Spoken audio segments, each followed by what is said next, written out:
Siguiendo con eh, los grupos que fueron eventualmente considerados como algas, llegamos a la división dinofita, también conocida en algunos libros como pirofita, o bien más comúnmente conocidos como dinoflagelados. Los dinoflagelados, creo que este es el aspecto más común de un dinoflagelado, ¿no? Que tiene estas placas, ¿está? Y que esas placas están subdivididas en dos grupos, ¿no? Las epitecas y la hipoteca. Tiene algo muy particular que claro que determina el movimiento, ¿no? Tiene un flagelo singular con el cual puede producir el giro y un flagelo sulcal que está en esta posición a través del sulco, ¿no? Y que produce el avance. Estas plaquitas básicamente pueden quedar, puede ser encontrada en el registro fósil de preparados se denomina palinomorfos, digamos, son preparados que pueden resistir el, el proceso de acetólisis que se utiliza para liberar los granos de polen de muestras de suelo o de sedimento.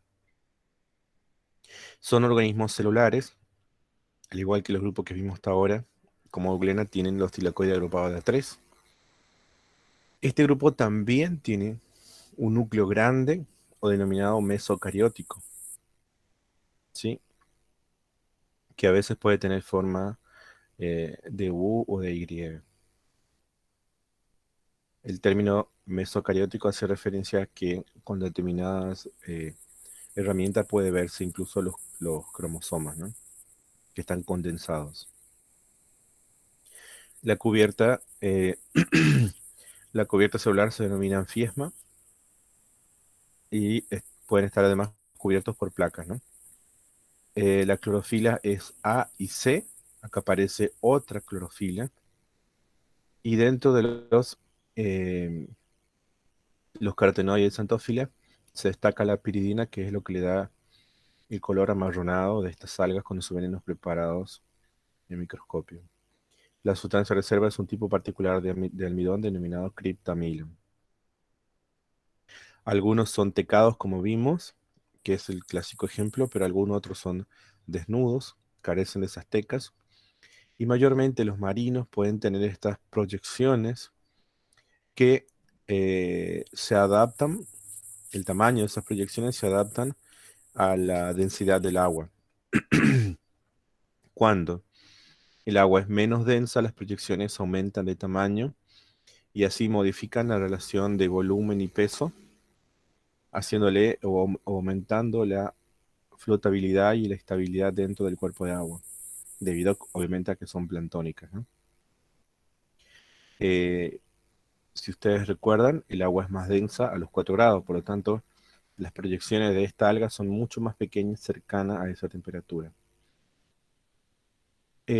Como dice ahí, son mayormente marinos, hay unos pocos ejemplos en el agua dulce. La reproducción, hasta ahora, por la literatura que yo he revisado, es asexual por bipartición. Cuando hay momentos desfavorables, estos grupos pueden formar estructuras denominadas histricoferios. Básicamente el citoplasma se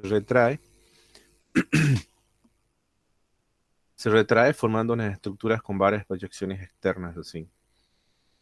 Este tipo de estructura puede permanecer en el registro fósil y cuando se hacen estudios de preparados paleontológicos de polen a partir de sedimentos que se quieren estudiar, es probable encontrar triticoféridos.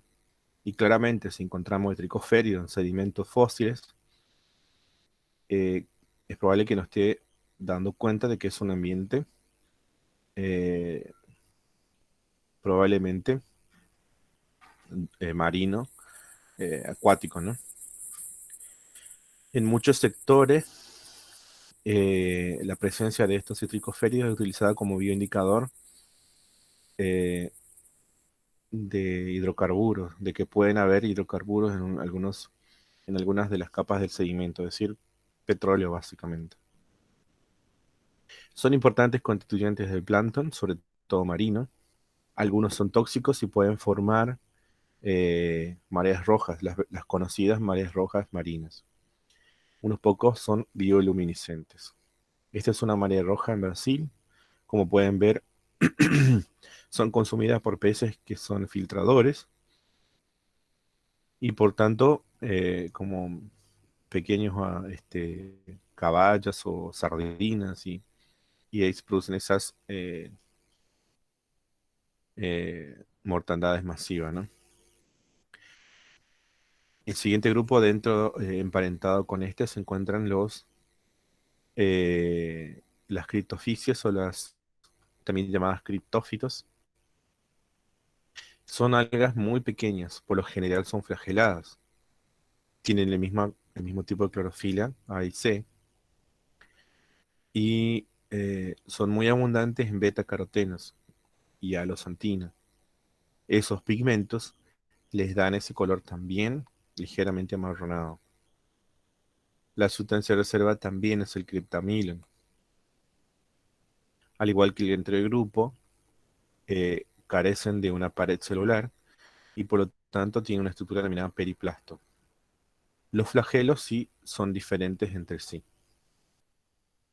En general son grupos de agua dulce, ¿no? Y que pueden verse en los preparados, pero sus tamaños son muy pequeños y de movimientos muy rápidos, sobre todo las formas flageladas. Ahora bien, entramos a un grupo denominado heterocontofita. Este grupo es uno de los más importantes desde el punto de vista de la presencia en los ambientes acuáticos y marinos y de agua dulce. Este grupo heterocontofita eh, fue recientemente denominado como cromista o cromófita por algunos autores. Es el grupo que al comienzo vimos como cromista. Allí se encuentran las algas pardas, las algas doradas, entre otras que tienen colores diferentes al típico verde de las clorófitas. Y generalmente se debe a la presencia de pigmentos accesorios que le dan esos colores pardos o verde amarillentos, o doradas también, ¿no? Muchas de ellas son de agua dulce, las heterocontofitas, y algunas pocas son de aguas saladas, principalmente de aguas saladas. Vamos a ver a continuación.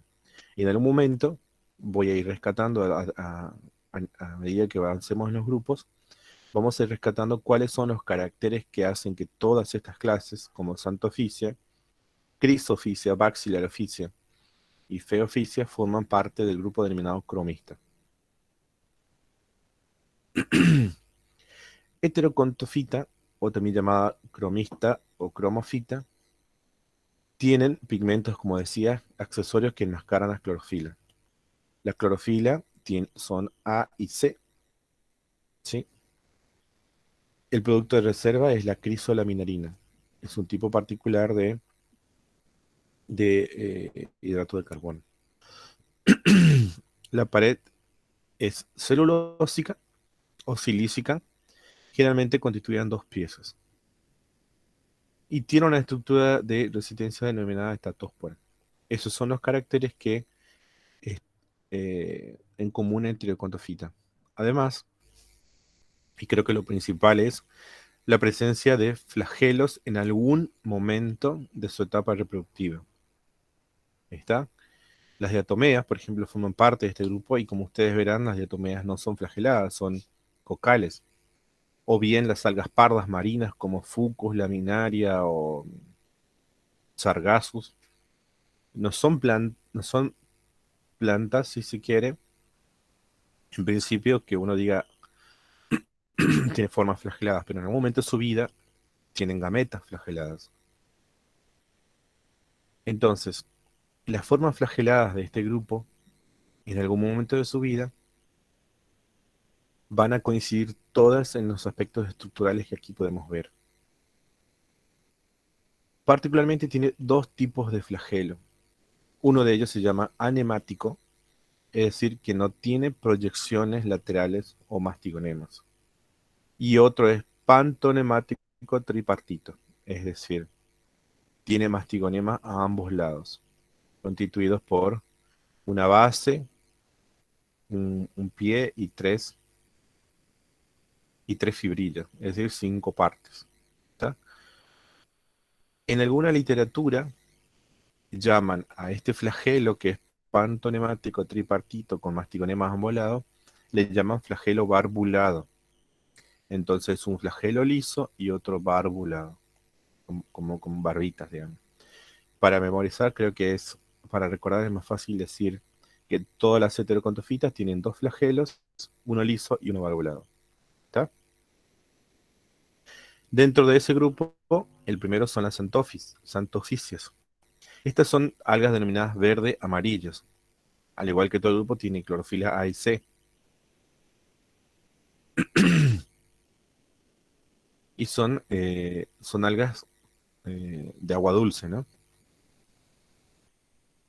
Tienen pigmentos accesorios como los betacarotenos, antófilas, eh, principalmente con Baukerio santino.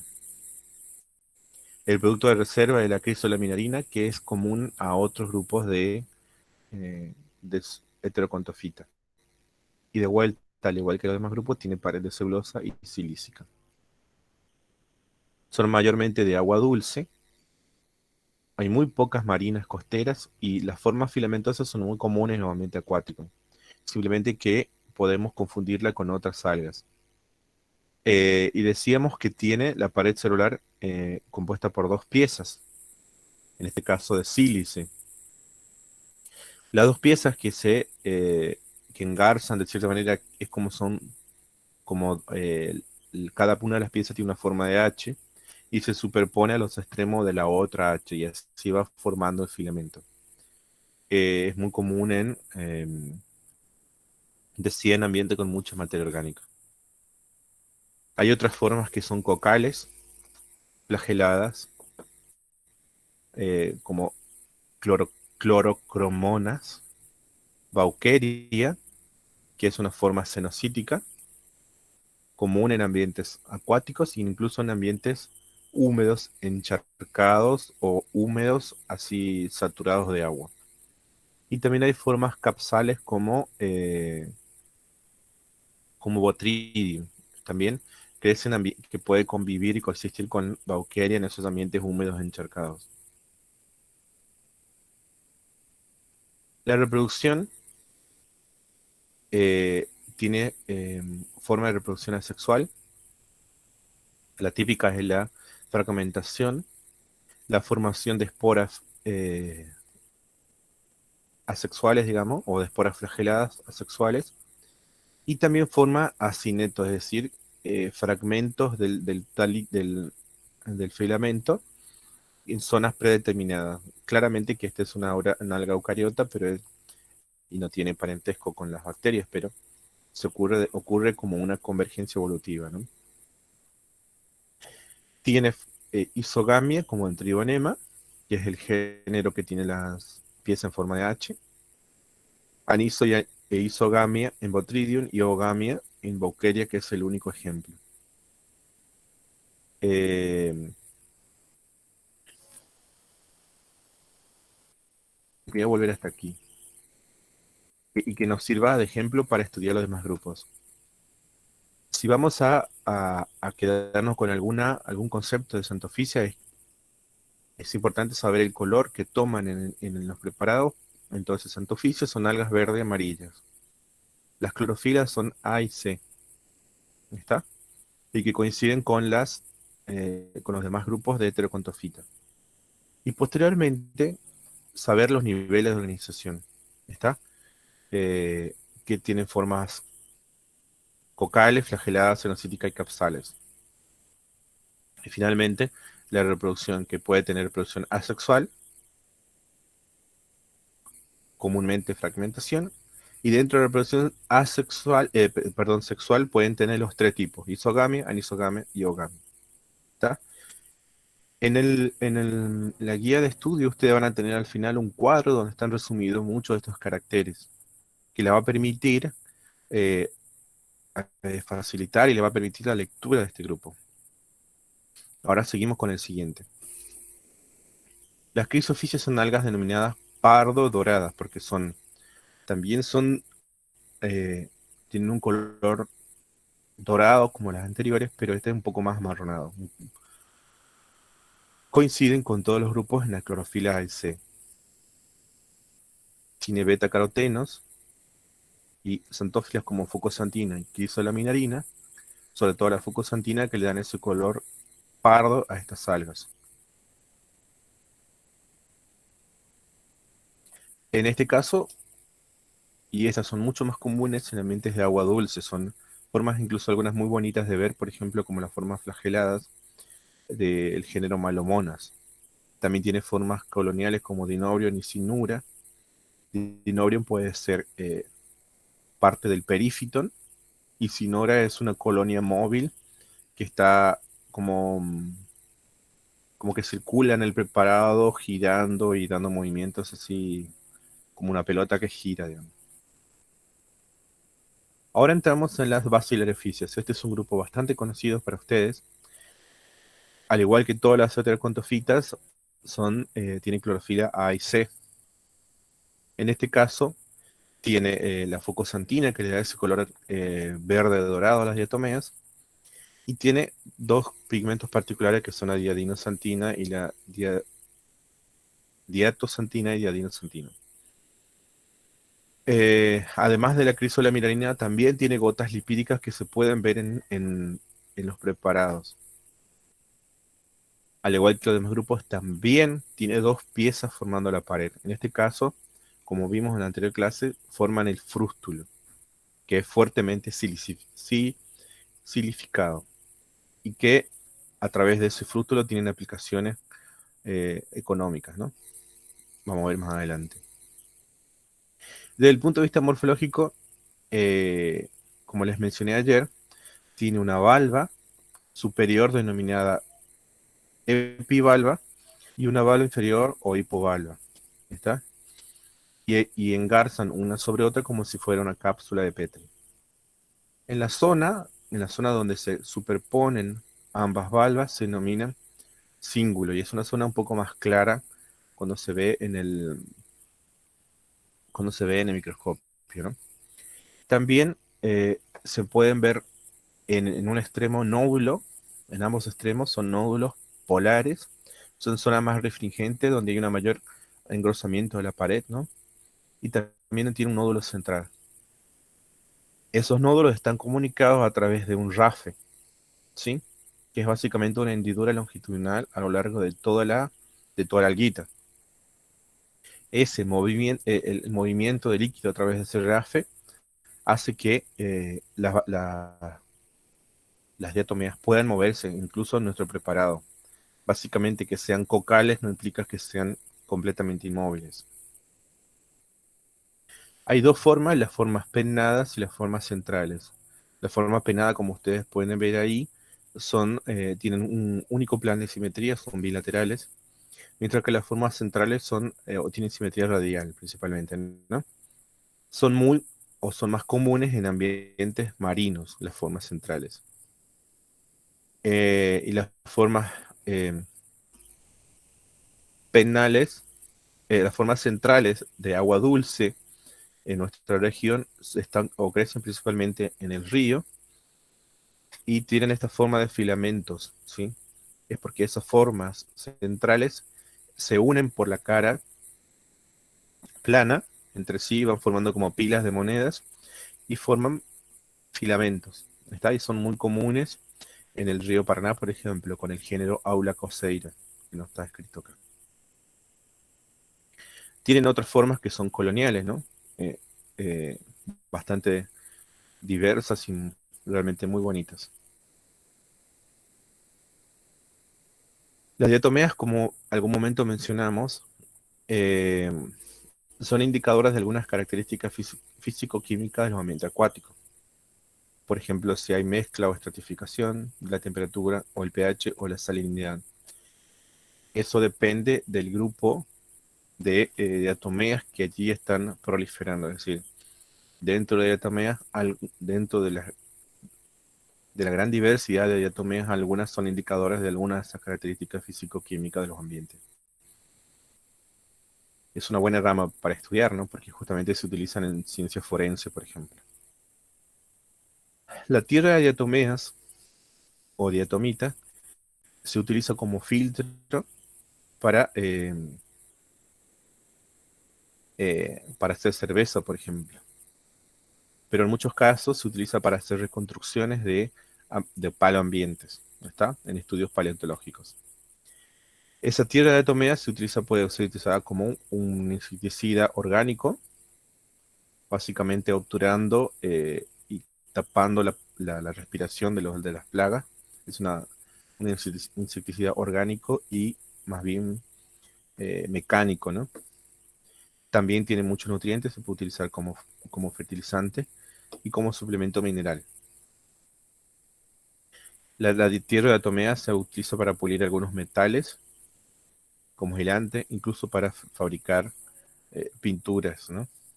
Antideslizantes justamente porque generan pinturas para evitar la aspereza que generan la cantidad de frúctulo que tienen esas tierras de diatomea, ¿no? Y como le dije en algún momento, las diatomeas son utilizadas como filtro para filtrar la cerveza, por ejemplo, debido a que, como ustedes sabrán, está bastante de moda las cervezas industriales. Cuando se hace la descomposición del mosto, se genera mucho sedimento, y entonces se utilizan las diatomeas para filtrar las cervezas eh, y dejarla de ese color completamente límpido, ¿no? Porque básicamente las cervezas artesanales son bien turbias. Y llegamos finalmente a las feoficias. Las feoficias son las denominadas algas pardas, son las algas de mayor tamaño que existen, son macroscópicas, marinas, principalmente en regiones frías y templadas. ¿Tá? Por, eh, en común con los demás grupos tienen clorofila A y C. Estos pigmentos, que aparecen algunos en la diatomea y este que aparece en la gran mayoría, le dan los pigmentos pardos. Tiene crisolamina como producto de reserva, que es común a todas las heterocontofitas, pero acá aparecen eh, alcoholes como productos de reserva, justamente para facilitar y imposibilitar sería, básicamente, o evitar la congelación en los ambientes donde viven de agua muy, muy fría. Y tienen vesículas de focusana, tiene un tipo particular de tanino que se denomina fluoroglucol, que es un tipo particular de tanino de algas pardas. Acá tenemos algunas adaptaciones para el gran tamaño que tienen y para el ambiente sumamente fríos donde habitan. Debido a que son organismos de muy, muy gran tamaño, tuvieron que desarrollar un sistema de conducción de compuestos fotoasimilados, sería el término correcto, debido a que agua no le falta. Entonces, es probable encontrar en algunos lugares, en algunos ejemplos de las algas pardas, placas cribosas. En la reproducción también, al igual que en el anterior grupo que vimos, hay isogamia, anisogamia y oogamia. Como ven ahí, algunas de las especies, como por ejemplo, Sargassum, tienen vesículas o neumatocistes que le permiten eh, tener una flotabilidad y direccionar la posición respecto a la incidencia de la luz. Allí tenemos Sargassum, es muy conocido en algunos libros como el bosque de Sargasso. Eh, el género Fucus, que a diferencia de Sargassus y Macrocystis, Fucus vive en zonas intermareales, Ectocarpus, y el género Macrocystis, que es el que tiene es el alga de mayor tamaño en el planeta. Se sabe que algunos de los individuos de esta especie, de este género y sus especies pueden tener hasta 100 metros de longitud. Tienen mucha importancia económica, debido principalmente a que tiene una altísima producción de biomasa, ¿no? tienen una producción de sustancias reservas y productos a partir de los alginatos de sodio que están, los alginatos de sodio, de amonio y de potasio que están en la pared celular. Y estos tienen la posibilidad de preparar coloides, es decir, como que sostengan en suspensión a determinados compuestos o elementos más pesados.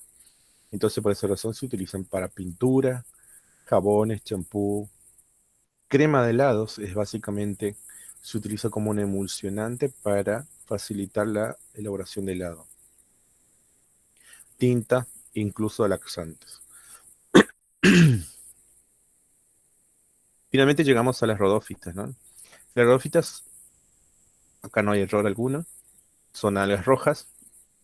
La composición de, de sus paredes y pigmentos accesorios le dan ese color bien característico. Son algas macroscópicas, mayormente marinas, con algunos muy pocos ejemplos de organismos unicelulares y de agua dulce. Los géneros de agua dulce son Audowinella y Compsognathus. Y para un compañero de ustedes que preguntó hoy respecto a si crecen en piletas, por ejemplo, esta es una de las algas, sobre todo Audowinella, que puede crecer en las piletas o también en las paredes de los acuarios. Y generalmente crecen como vellosidades un poco más oscuras, que a simple vista no son rojas claramente las de agua dulce. Y a simple vista uno no pensaría que fueran algas, pero son filamentos más oscuros. La clorofila es A, la clorofila ancestral es la A, digamos, y en este caso aparece la D. Los filamentos accesorios, los pigmentos accesorios, perdón, son carotenoides xantófilas que le dan esos colores rojizos. El producto de reserva es almidón, pero como es diferente en estructura y configuración al de la línea verde, se denomina almidón de las floridis. Y algunas especies pueden tener su pared calcificada con carbonato de calcio, sobre todo las marinas. Y son esas productoras que ayudan, y son las que ayudan a proteger los arrecifes de coral. Eh, en ninguna parte del ciclo de vida las algas rojas presentan flagelos. Ayer ya mencionamos que las gametas masculinas son eh, o carecen de flagelo y por lo tanto la gameta femenina tiene que elaborar alguna estrategia para captarla. Por lo tanto, emite un filamento de nanotricógena para captar a las gametas masculinas flageladas. Son las algas, como vimos ayer, que viven a mayor profundidad que cualquier otro organismo. ¿No está? Se sabe que pueden vivir con solamente el 1% de la densidad lumínica y de la 1% del espectro lumínico o de la intensidad relativa que ingresa al mar, digamos, ¿no? Eso es relativamente poco y justamente en ambientes en algunos ambientes, sobre todo, ahí no me acuerdo el género ahora, puede llegar hasta 200 metros de profundidad. La reproducción asexual eh, puede ser por fragmentación, que es lo más común. Muchas de ellas, como por ejemplo en los mares del sur de Argentina, viven también en zonas intermareales como el género Gigartina, que es comestible, ¿sí?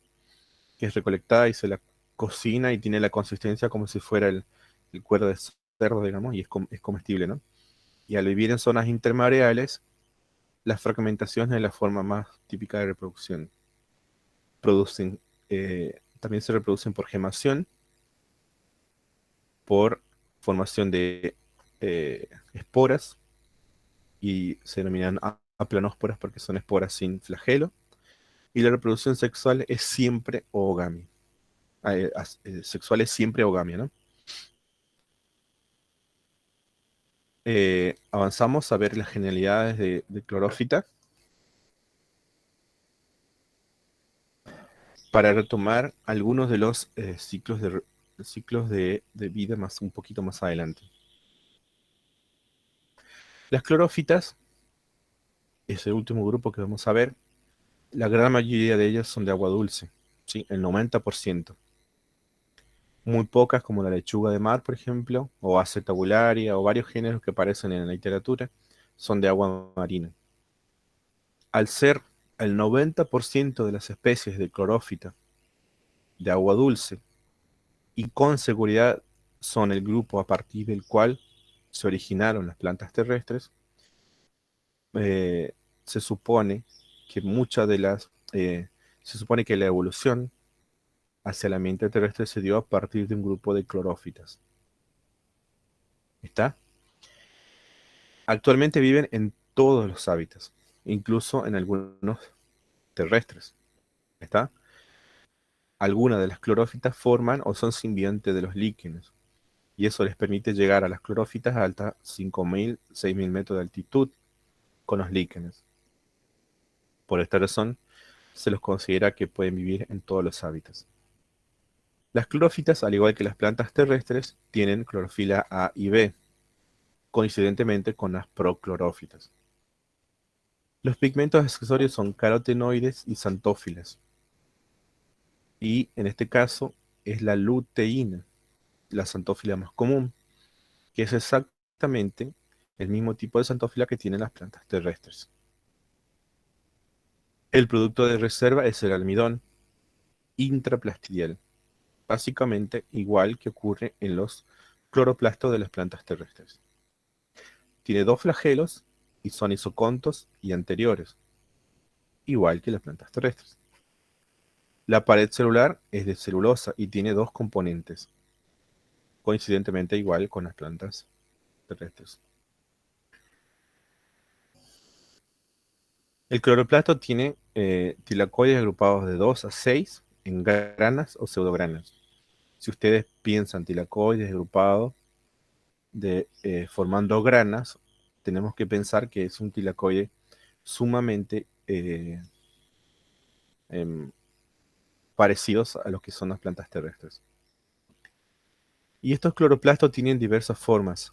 Y recuerden este aspecto, es la forma más común, la forma más eh, usual de separación de grupos dentro de las clorófitas. La forma y disposición del cloroplasto dentro de la célula es sumamente importante para diferenciar clorófitas. ¿Está? Recuerden eso, es una pregunta típica de examen. Entonces tenemos algunos cloroplastos que son estrellados y están dispuestos en la zona central o axiales, como allí dice, en el caso del género Cycnema, ¿no? Mugiotia tiene cloroplastos en placas y están ubicados, como se ve en la imagen, en la zona centro del filamento. Y estos cloroplastos se ponen, dan una cara hacia la luz, o pueden dar como si fuera una moneda, ¿no? Pueden dar la cara si hay poca incidencia lumínica, o si hay mucha intensidad lumínica, se ponen, como dirían algunos, de canto, ¿sí? Son fotosensibles, claramente, bastante derivados. Hay otros cloroplastos, pero que ya ocupan la pared de la célula, y algunos tienen forma de cúpula, como en clamidomonas, que está cubriendo pegado a la pared celular y tiene esa forma de copa. Algunos son anulares, como en el género Lotrix. Hay unas pulseras que en una vez estuvieron de moda, pero que se utilizan para cubrir la muñeca, pero no la cubre totalmente. Son unas pulseras anchas que cubren parcialmente la muñeca. Es ese tipo el mismo tipo de cloroplasto, que también está pegado a la pared, por lo tanto es parietal, del género Lotrix. Algunos son helicoidales, como ya vimos en Spirogyra, y otros son reticulados, es decir, pegados a la pared completamente, pero formando un retículo, como en el género Oedogonium. Todos estos géneros, incluyendo los anteriores, son factibles de encontrarse en agua dulce. Eh, para no entrar en tanto detalle, decimos, las clorófitas tienen todos los niveles de organización, ¿sí? Desde unicelular flagelado, sí, creo que el que que es el más simple de todo, ¿no? Igual con los cocales. El unicelular flagelado o monadal, monadoide. El tetrasporal, que es una célula compuesta por una estructura compuesta por 4 células. El cocal, que pueden tener proyecciones. Filamentoso y planctonquimático. También hay formas parenquimáticas, como en el caso de la lechuga de mar, o pseudoparenquimática, como en el caso de Coleoquetes. Y estas estructuras sifonales, que son formas marinas, que son ramificadas, como si fueran tubos ramificados que carecen de tabique, es decir, son tubos cenocíticos ramificados sifonales. ¿Está? Ahora bien, una aclaración. El género Coleoquetes con el género Cara son los géneros más cercanamente emparentados a las plantas terrestres. Y ahora vamos a ver por qué, sobre todo en Cara. Las algas, o el grupo dentro de clorófitas, las carales, son algas macroscópicas, pero de agua dulce. Son bentónicas, es decir, forman praderas sumergidas en ambientes acuáticos de agua dulce. Hay dos géneros, Karen y Tela, y son muy comunes en las lagunas de corriente, Chaco, también en algunas de altitud. Sí, generalmente son indicadoras de materia orgánica, de abundante materia orgánica. Y algunas son, por ejemplo, plantas invasoras y pueden causar problemas en represas, sobre todo en ríos de escasa magnitud. Algunas de sus estructuras pueden estar impregnadas de carbonato de calcio, sobre todo lo que tiene que ver con el oogonio, ¿sí? Ya vamos a ver un poquito más adelante. El cuerpo vegetativo es bastante diferenciado. Tiene rizoides que sujetan al sustrato, por lo tanto es bentónica. Tienen entrenudos que pueden tener eh, una estructura cenocítica o parenquimática, dependiendo del género. La, Después tienen nudos, donde hay un verticilo de ramitas. Son términos bastante simplificados, pero pensamos en nudo, entre nudos, con verticilos de ramitas. En estas ramitas se ubican las estructuras reproductivas. Se fijan por rizoides multicelulares, cosa que es bastante derivada para ser un alga. También poseen un movimiento citoplasmático o ciclosis, similar a lo que ustedes ven en la introducción, y que utilizan allí a Elodea, que es una monocotiledónea, como ejemplo de ciclosis.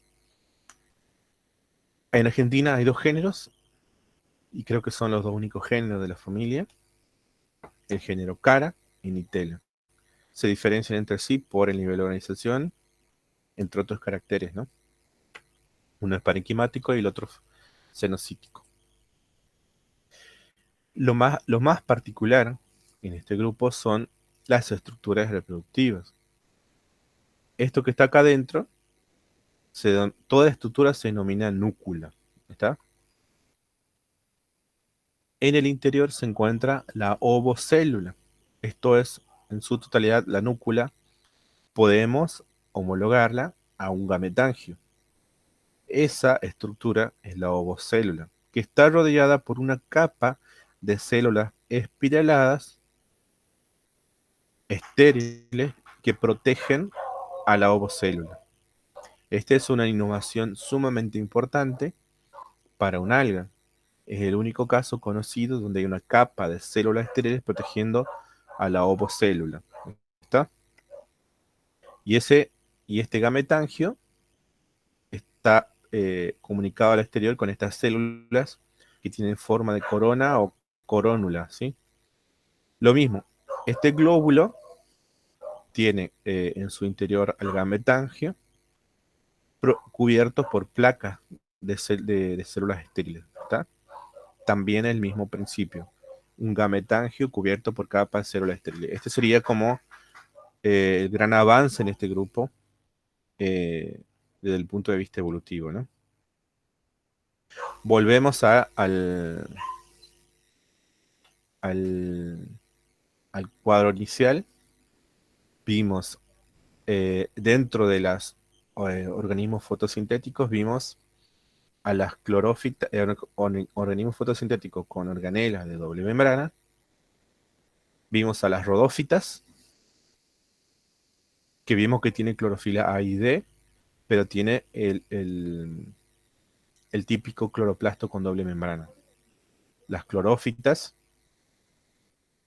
que acabamos de ver, ahí están agrupadas todas las plantas terrestres y también están incluidas las glaucófitas por el tipo de clorofila que tienen, además por el ADN nuclear que las reúne en este grupo.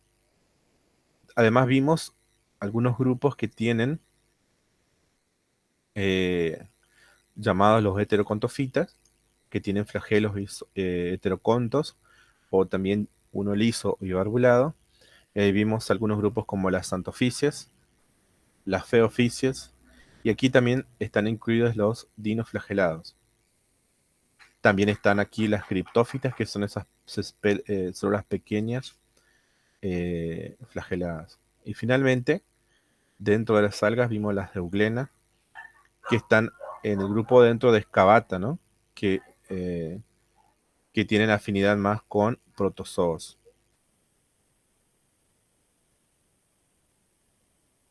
Si tenemos en cuenta lo que yo hace rato les vengo mencionando sobre la línea verde,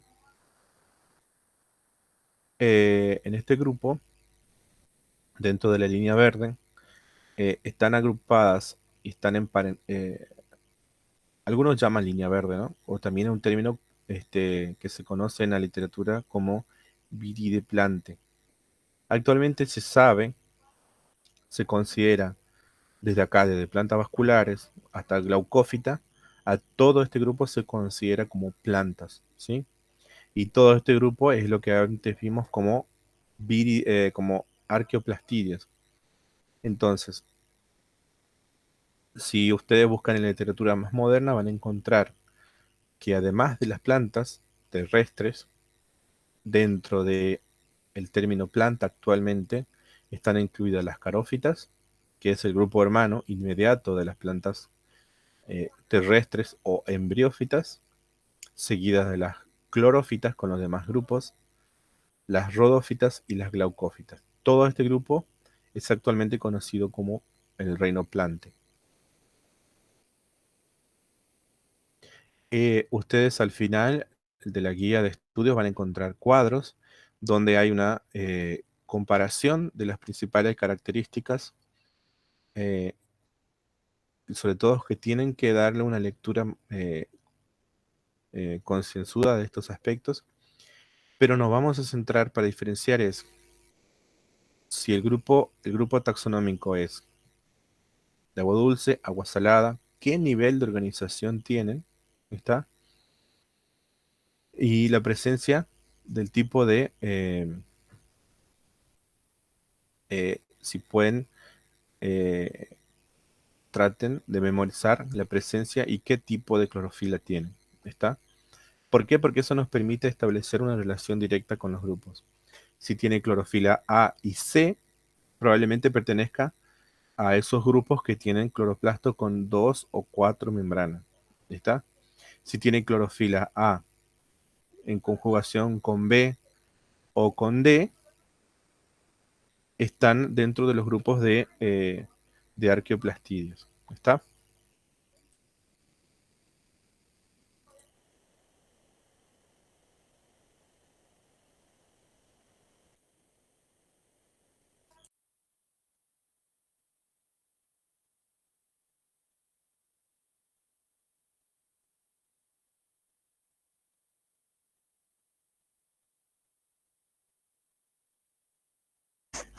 Perdón.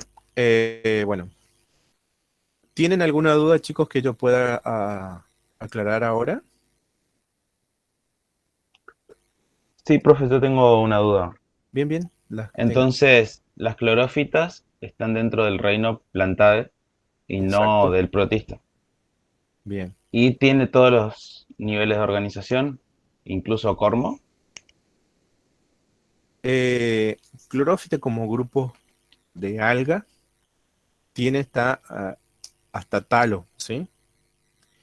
Si vos pensás en el reino plante, incluyendo todas las algas que vimos, tienen todos los niveles de organización sin duda. Pero si las pensás a la clorófita como grupo monofilético, es decir, las clorofitas sigue siendo un grupo monofilético. Eh, Obviamente, cercanamente emparentado a las plantas terrestres o embriófitas. Pero como grupo tienen hasta a nivel de organización taloso parenquimático, ¿está? Y no dejan de ser esas características de algas. Simplemente es que son una suma de caracteres que hacen que estén cercanamente emparentadas con las plantas terrestres. Por ejemplo, si tenemos que enumerar es los flagelos. Coinciden en ambos grupos tener flagelos lisos, ¿no es cierto? E iguales. Después tienen misma sustancia de reserva, almidón e intraplastidial. Después tienen misma sustancia o pigmento accesorio, como es la luteína. ¿Está? Después tienen en algunos grupos la presencia de células estériles que protegen a los gametangios o a la ovocélula en particular. Eh, sí, bueno, esas son las principales características que coinciden con las plantas terrestres. Además, el origen de cloroplasto es exactamente el mismo, es un cloroplasto, el, el que yo hablaba hace un momento del el cloroplasto primitivo, si se quiere, o arqueoplastidia, que, que representa, perdón, el primer estadio de la endosimbiosis o endosimbiosis primaria. ¿Alguien en alguna otra asignatura, según tengo entendido por los talleres que realizamos en la facultad, ustedes creo que en la introducción hablan de la teoría endosimbiotica, ¿no? Sí, en general varias veces lo vimos a la teoría endosimbética. Básicamente es que las células eucariotas incorporaron bacterias para generar sus mitocondrias o plastidios, digamos. Eh, También esa teoría endosimbiotica, pero un paso más avanzado en complejidad, explica también la evolución de los organismos fotosintéticos. Eh, Vamos a continuar porque ese árbol que yo les mostré ahí sobre que está la evolución de los organismos eucarióticos, ahí en ese árbol están también los hongos y hongos en sentido amplio, porque hongos en sentido amplio también hay algunos hongos están emparentados con las algas y hay otros hongos que están más emparentados con animales. Entonces vamos a retomar esto. Acá no termina la comparación porque la evolución de la vida eucariótica es mucho más compleja que los libros viejos que nosotros, que yo por lo menos estudié en un comienzo, ¿no? ¿Alguien le quedó alguna duda?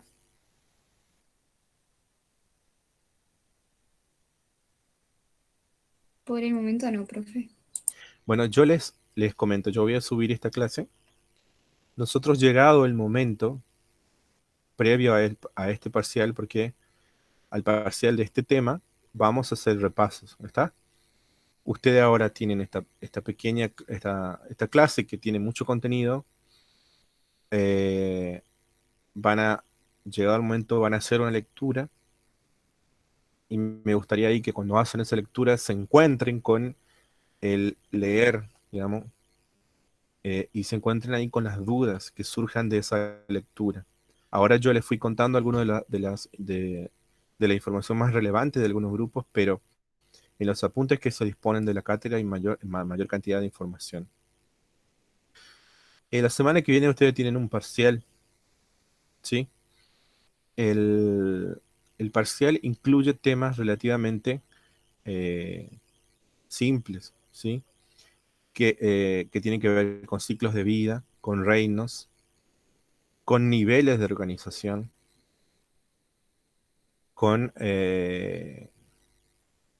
bueno, en el cronograma está.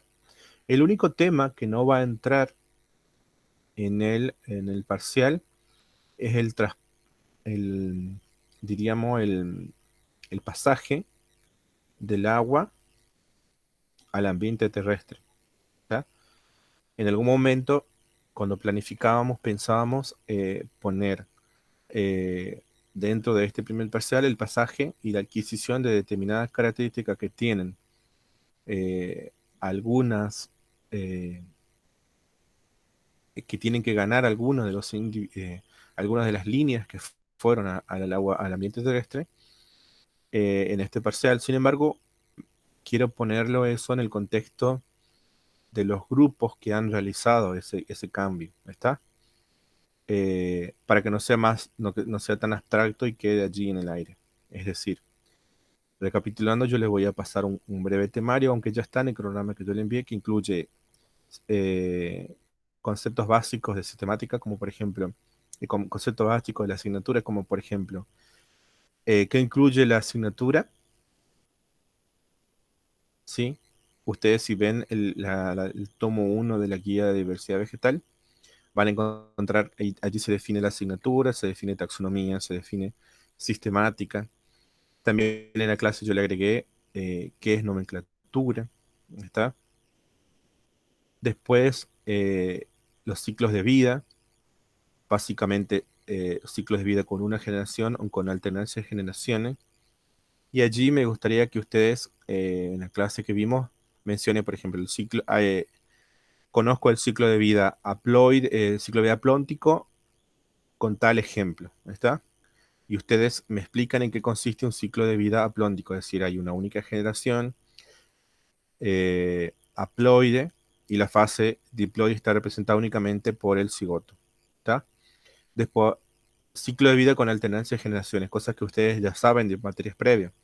Alternancia de generaciones, en ambas fases están representados por generaciones, no por solamente cigoto, por ejemplo. ¿Está? Después, cómo se agrupa la vida en los diferentes reinos. Y hay hablar de dominios, ¿está? Y de reinos. Si quieren, pueden, y estaría bueno que ustedes miren la primera clase donde se hablaba un poco sobre los cambios que fueron teniendo eh, los sistemas de clasificación de los grandes grupos de la vida, básicamente, y cómo fue mudando paulatinamente hasta llegar a lo actual. Y usted tiene que saber allí que la mayoría de esos cambios se produjeron por avances en la tecnología a través de la cual se los estudiaba, es decir, históricamente fue cambiando el ojo que lo miraba, digamos. Entonces, en los primeros tiempos, Linneo, por ejemplo, Linneo y previo a Linneo, todo hablaban del reino vegetal y del reino animal. Y a medida que fueron avanzando los estudios, alguna gente se descubrió el microscopio, se descubrió los estudios moleculares y ciertas cosas que fueron ampliando, modificando y teniendo una visión mucho más acertada de lo que son la evolución y los grandes grupos en los cuales grupos que se reúnen actualmente.